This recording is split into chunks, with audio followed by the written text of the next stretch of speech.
Au nom du Père, du Fils et du Saint-Esprit, ainsi soit-il. Bien chers fidèles, aujourd'hui, la Sainte Église nous propose de nous unir plus particulièrement à toutes nos âmes du purgatoire, aux âmes de nos défunts, à tous ceux qui ont pu connaître la mort, tous ceux qui ont pu nous quitter, tous ceux qui maintenant sont loin de nos yeux, mais sont toujours en lien avec nous, spécialement par le lien de la foi et de la charité. Nous n'écoutons pas souvent cet évangile que nous devons entendre de cette première messe de Requiem où le Christ annonce sa puissance. Par sa simple voix, par le simple son de la voix du Fils de l'homme, les morts ressuscitent. C'est vrai habituellement et d'une manière courante, et on ne sent pas véritablement le miracle pour chaque confession, là où le Fils de l'homme intervient, là où sa parole montre sa puissance, le péché est détruit, et lorsqu'on est mort à la vie spirituelle, on revient à la vie. Et si c'est vrai, au niveau, on pourrait dire ici-bas, in via, comme on dit en latin, ici-bas sur la terre, c'est également vrai de l'autre côté, lorsque les morts auront entendu le Christ, ils ont cette capacité à vivre éternellement. Et ceux qui sont destinés à la vie éternelle, nous le savons, ont cet examen de passage, ou plus exactement, cette purification à faire, car il y a toujours ce principe, devant Dieu ne siège que ce qui est totalement pur. Les âmes de tous les fidèles que nous sommes doivent donc être purifiées d'une manière ou d'une autre, et dans sa charité, le bon Dieu a donc inventé le purgatoire, ce moyen qui fait que toutes les âmes qui sont dans une certaine médiocrité de nos péchés véniels, on peut le dire comme ça, ou au moins toutes celles qui n'ont pas forcément pu tout purifier, soit les péchés véniels qui n'ont pas été véritablement regrettés, soit tous les restes de tous nos péchés déjà confessés, qu'ils soient véniels et mortels, mais dont la contrition n'était pas forcément suffisante, tout ceci est détruit progressivement par Dieu. D'une manière particulière, ce n'est plus la satisfaction, ce que l'on fait sur la terre, d'une manière volontaire, en faisant une action pour rendre à Dieu ce qui lui est dit, mais une satisfaction, c'est-à-dire le fait non plus cette fois-ci d'agir, parce que en purgatoire on ne mérite pas, mais d'une manière de subir, satisfaction, subir, mais subir de manière volontaire, véritablement volontaire, tout ce qui est nécessaire pour pouvoir aller jusqu'au ciel.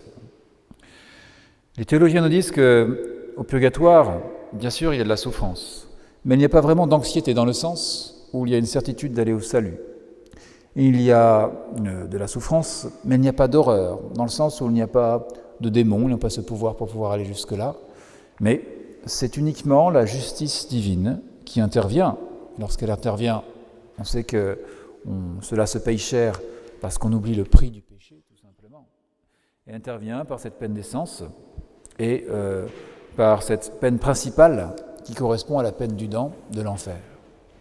On connaît le feu de l'enfer, on connaît la peine du dent de la damnation, de la séparation de l'homme avec tout ce qui correspond à Dieu, c'est-à-dire à tout ce qui est aimable. Et dans le purgatoire, il y a une peine d'essence pour nous purifier, notre attachement trop grand à toutes les choses qui sont ici-bas. Et il n'y a pas vraiment une peine du dent, c'est-à-dire une absence de Dieu, mais c'est plutôt un retard de la vision béatifique. Et comme on ne le voit pas, comme on sait qu'on l'aura mais qu'il n'est pas encore là, il y a effectivement une souffrance. Imaginez que vous ayez une grande soif, une soif véritablement vitale, et on vous dit, très bien, vous aurez à boire, mais plus tard, cela va arriver plus tard. Et on est là comme attendant la chose principale, la chose essentielle, la seule dont on a besoin, ce sera le bon Dieu, et le bon Dieu sera là. Alors vous avez beaucoup de récits, notamment de révélations privées, qui nous dit que telle ou telle âme a pu parler. Oui, en général, effectivement, l'Église ne prend pas position sur ce genre de choses, puisque c'est de la révélation privée. On peut avoir un homme d'église local qui peut donner un élément de crédibilité à telle ou telle apparition, tel ou tel histoire qui a été dite, tel ou tel événement qui a pu être relaté. Sachez que de toute façon, les âmes sont au purgatoire, c'est une réalité. Sachez qu'il y a également un musée des âmes du purgatoire à Rome, même si les modernistes ont tendance à oublier cette réalité. Tout ce qu'il faut nous rappeler, c'est que nous avons cette responsabilité de charité envers ces âmes, parce qu'elles souffrent. Ils n'ont pas besoin de nous le dire pour que nous le sachions, le Christ nous l'a déjà dit, et de manière à ce que nous puissions véritablement faire quelque chose d'efficace. Et spécialement aujourd'hui, vous savez qu'en assistant par exemple uniquement à cette messe, sans même aller aujourd'hui au cimetière, vous avez la possibilité efficace d'en libérer l'une ou l'autre par le biais des indulgences plénières. Nous avons une possibilité qui est là effectivement, et par le biais de la prière que l'Église nous donne. La messe, et spécialement une messe pour les morts, est effectivement quelque chose de tout puissant puisque c'est la prière de notre Seigneur Jésus-Christ. Mais les limites ne viennent que de la personne qui s'associe à la prière, nous ici-bas, et de la personne qui va recevoir la prière de l'autre côté, c'est-à-dire les limites de la satisfaction qui dépend de l'âme du défunt, notamment liées, on pourrait dire, à dispositions qu'elles ont pu avoir au moment de la mort. C'est bien ce que dit saint Thomas d'Aquin.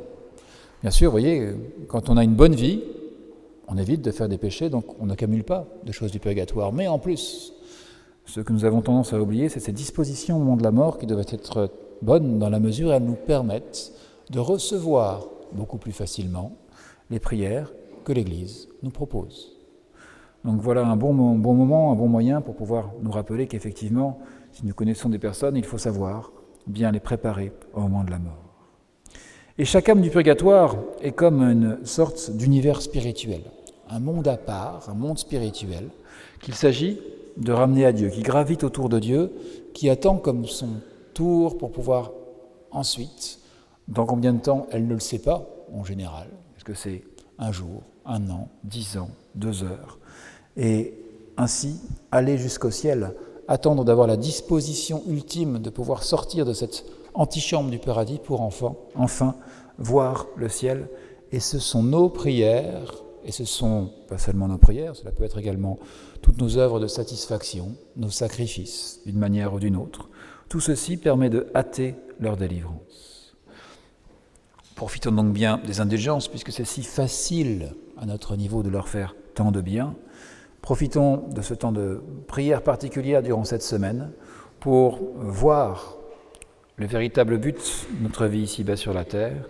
Profitons de ces quelques jours pour accomplir la béatitude qui nous a été rappelée par le bon Dieu il y a si peu de temps. Bienheureux les miséricordieux, ils obtiendront miséricorde. Au nom du Père, du Fils et du Saint-Esprit, ainsi soit-il.